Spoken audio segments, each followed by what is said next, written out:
Mga kababayan, mga katambay, si Kamanong po dito po sa Tambayan Makabayan. Nagbabalik po muli para po magkomento po sa inyo. Samahan niyo po inyong lingkod. Magandang umaga po, tanghali, hapon, gabi. Madaling araw po sa atin lahat. Saan man sulok na ating bansa o mundo tayo naroon. Naway maingatan po tayong lahat mga kababayan. Ito po, komentuhan po natin mga tambay. Di po ba noong nakaraan may nag-viral po? Nag-viral po yung babae doon sa Procter and Gamble na binastos at pinagtawanan po nila ang dating Pangulong Duterte, di po ba? Ngayon po, humihingi naman po ng tawad ngayon mga tambay. Iba naman po ngayon ang viral. Nag-viral na naman po siya ngayon mga tambay. Ito pong nakarang araw. Ibalik tanaw po natin itong babae na binastos po nila at pinagtawanan. Doon po yata sa kanilang sa ito po, mayor na working abroad. Yeah, sa kumpanya po, di ba, ng Procter and Gamble. Ito po mga kabayan, umpisahan po natin at ibalik tanaw natin yung ginawa niya po kay dating Pangulong Duterte. OFW po ba yung tawag sa mayor na working abroad?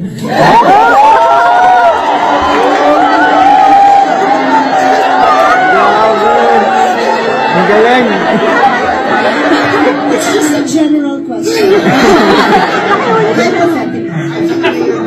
Usually, ito ay isolated case. Siya ay nasa preso. Siya ay whiz. Ayun. So this is an isolated. OFW po ba yung tawag sa mayor na working abroad?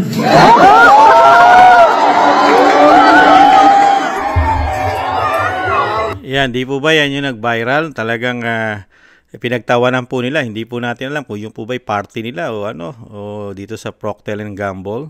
Grabe po, no? Ngayon po, nag-viral na naman po siya mga tambay. Humihingi na po ng paumanhin at tawad mga tambay sa ginawa daw po niya. Umiiyak pa po yata. Umiiyak pa yata o umiiyak na walang luha. Parang ganun po. Tingnan po natin yung nag-viral na po niyang video.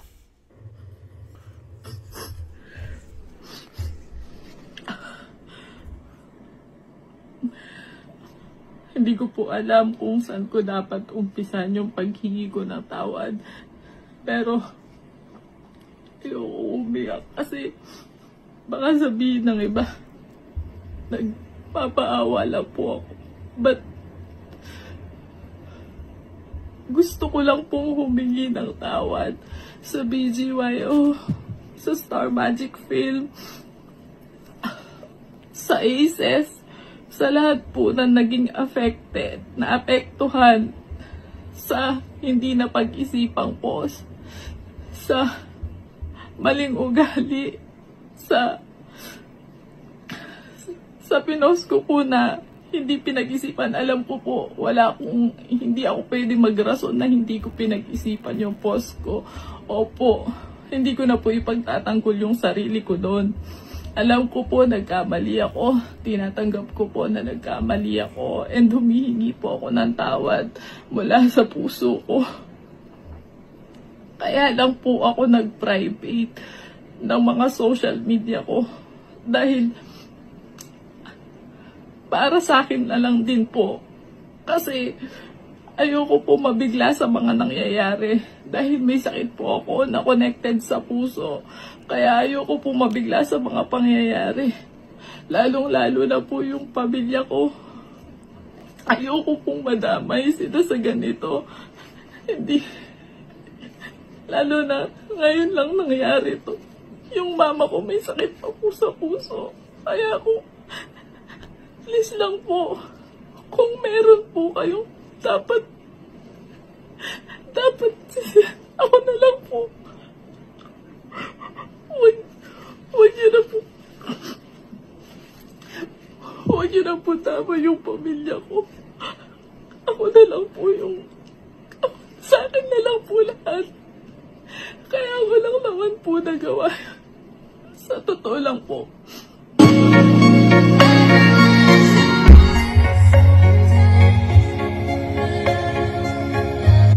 Yan po mga tambay. Umiyak na po siya. Yan po ang viral po ngayon sa social media mga tambay. Yung ginawa niya po sa dating Pangulong Duterte. Masayang-masaya pa po sila. Yan, binanggit niya pa po, pati Star Magic po, nasama ron, yung Procter & Gamble, humihingi po siya ng mga paumanhin. Tsak po, mukha po yatang ito po ay nabigyan na po ng aksyon ng kumpanya ng Procter & Gamble, mga katambay. Mukha po ito natanggal sa trabaho o binigyan po ito ng parusa. Kaya po ngayon nagsisisi po siya. Yan po ang hirap yung hindi mo po pinag-iisipan yung gagawin mo bago mo siya i-upload sa social media. Ang dating Pangulong Duterte, napakarami, majority ng Pilipino ay talagang nagdadalamhati sa ginawa sa pagkidnap na talagang hindi nakakuha ng tamang proseso ng batas sa ating bansa dahil sa ginawa ng nakaupong presidente na walang utang na loob. Di ba? Pagkatapos ipalibing ang ama niya sa libingan ng bayani at binigyan ng parangal at ang Vice President ay isinamahan siya doon sa kagustuhan nilang hindi na matalong muli kay dating Vice President Leni Robredo. Ay nangyari naman po, naging Pangulo siya at natalo si Leni Robredo sa pagiging presidente. Di ba? Pero sa kabila nun, ano po ang itinanaw na utang na loob sa pamilya Duterte sa Vice President na pilit na ini-impeach sa Kongreso, tapos na, sa Senado na lang iniintay, at ang pagpapatapon demolition job sa dating Pangulong Duterte. Tapos, bibiruin mo ng ganyan? Bibiruin nyo? Gagawin nyo katatawanan? Hindi mo ba alam nung manalong mayor yan ay landslide? Di po ba? Isang damukal ang lamang niya. Grabe! 600 plus ang nakuha niyang boto, samantalang yung kalaban niya ay nasa 60,000 lang, mahigit. Di po ba? Landslide victory dahil nahandun yung sakit, yung galit ng mga Pilipino, lalong-lalo ng mga kababayan natin sa Davao City, yung ginawa sa dating Pangulong Duterte na napaagaling na presidente, naglingkod ng tapat at maayos at inayos ang ating bansa. Lalong-lalo ikaw, paiyak-iyak ka pa kung hindi dahil kay dating Pangulong Duterte, baka ikaw ay hindi ka man lang nakasaksakan ng baksin ng gamot sa COVID o sa COVID-19. Yung salot na ilang taon na pumuksa sa buong mundo. Dahil sa galing ni dating Pangulong Duterte, nabigyan tayo, mga Pilipino. Di ba? Naisalba ang buhay natin sa talagang salot na virus. Di ba? Tapos ngayon, pinagtatawanan mo lang. Yun ang sinasabi po natin Yung pagtatawa, yung ginawa nyo katatawanan, ano po kasunod doon? Iyak later. Ayan. Umiiyak ka na po ngayon. Ang dami mo palang problema na sinasabi mo. May sakit ka pa kamo sa puso. Pati ang pamilya mo ay may problema rin. Pero yung ginawa mo, hindi mo pinag-isipan. Yung sama ng loob at sakit na nangyayari o dinulot ng gobyerno ng tinatawag na bangag o addictus o gumagamit ng pulburon. Yung galit ng Pilipino sa ginawa sa dating Pangulong Duterte, sasabayan mo at pagtatawanan nyo dyan sa Procter & Gamble. Ginawa nyong komedyante, ginawa nyong katatawanan ng isang dating Pangulong Duterte na hindi nakakuha ng tamang hustisya. Kung mangyari sa inyo yan, sa mga pamilya nyo, gipiting kayo ng gobyerno na hindi kayo makakuha ng hustisya, pagtatawanan nyo, matutuwa kayo sa ginawa ng gobyerno? Sige nga. Kaya yan ang hirap Kaya wala pong ibang masisisi diyan kung hindi ikaw.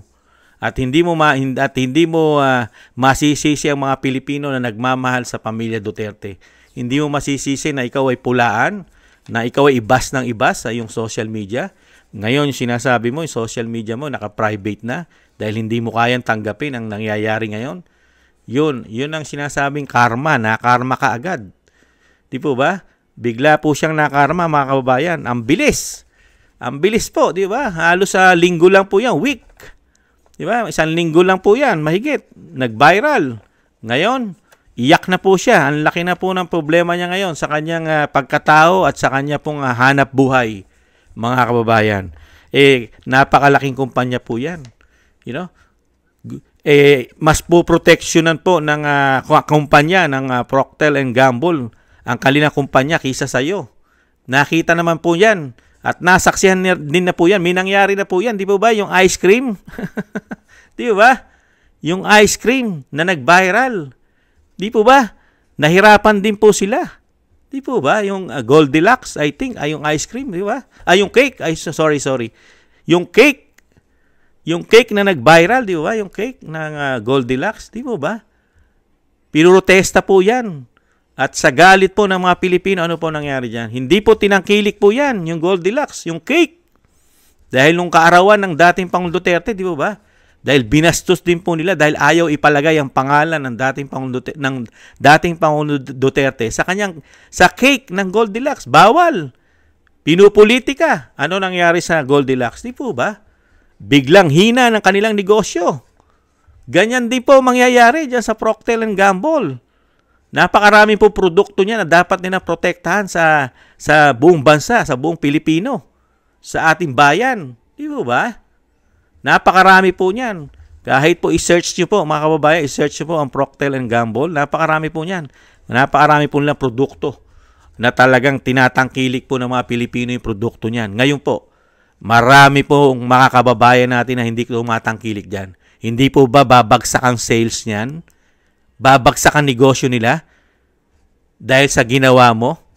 Kaya mas puprotektahan ng kumpanya ang kanilang negosyo kaysa sa iyo. Kaya yung sinasabi nga natin, yung ginagawa niyong katatawanan, ayan, iyak later ang lumabas. Karma, mabilis ang karma yata sa iyo. Miss, ano tawag doon? OFW. Si Miss OFW ba ang tawag sa mayor na nasa ibang bansa? Pambihira.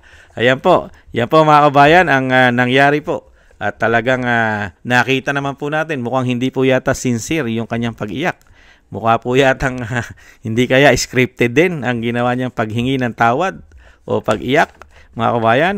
At hindi naman po siya, nasa atin naman po 'yan, nasa inyo na po kung ano po sa tingin nyo ang ginawang paghingi ng tawad nitong babae na nag-viral mga katambay. Talagang sikat na sikat po siya. Talagang marami pong gawak ang nangyari po sa kanya. Trabaho, kahihiyan ng pamilya niya daw, at syempre ang pinakamabigat, trabaho. Napaka-importante pa naman yan sa sobrang hirap ng ating bansa.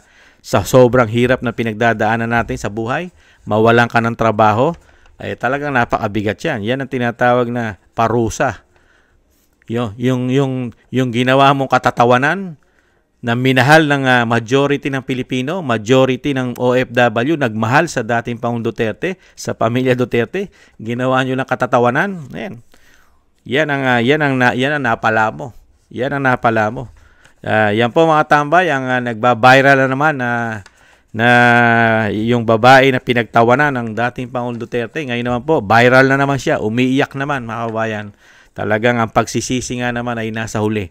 Nasa huli po kasi ang pagsisisi mga kabayan. Hindi, nakapag-aral ka, meron kang natapos, may pinag-aralan ka, pero hindi mo ginamit ang iyong pinag-aralan. Kaya yan ang napala mo. Yan ang napala mo. Iyak later, mga kababayan. Maraming salamat po sa nakagusto po ng ating Tambayang Mga Kabayan sa YouTube at TikTok, at sa ating po mga taga-subaybay, taga-panood. Maraming salamat po. Lalong-lalo po sa ating mga subscribers. Thank you po sa inyong lahat. Maraming salamat po. Shoutout po sa inyong lahat. At shoutout din po sa mga nagbibigay po ng biyaya sa inyong lingkod.